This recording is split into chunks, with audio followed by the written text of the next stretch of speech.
LPU ప్లేస్మెంట్ల రికార్డులు సృష్టిస్తోంది. Final year student 2.5 కోట్ల ప్యాకేజ్ పొందుతున్నారు. 1700 మందికి పైగా LPU స్టూడెంట్స్ 10 లక్షల నుంచి 2.5 కోట్ల ప్యాకేజెస్ పొందారు. విద్యా విప్లవం ప్రారంభమైంది లవ్లీ ప్రొఫెషనల్ యూనివర్సిటీలో. వైఎస్ఆర్ జిల్లాలో ఓవైపు మహానాడు జరుగుతూ ఉండగా గడపలో సెల్ టవర్ ఎక్కి టీడీపీ మహిళా నాయకురాలు హల్చల్ చేసింది. పార్టీలో ఎమ్మెల్యే మాధవిరెడ్డి తనకు ప్రాధాన్యతనివ్వటం లేదంటూ నిరసన వ్యక్తం చేసింది. దీంతో టీడీపీ నేతలు కార్యకర్తలు ఒక్కసారిగా ఉలిక్కిపడ్డారు. పోలీసులు భారీగా మోహరించారు.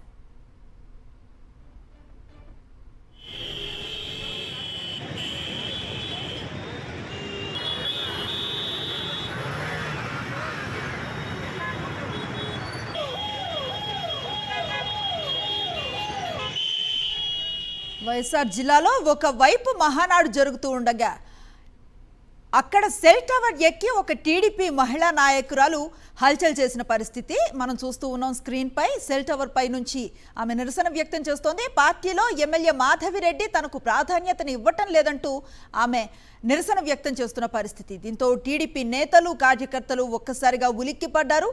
పోలీసులు భారీగా అక్కడ మోహరించారు.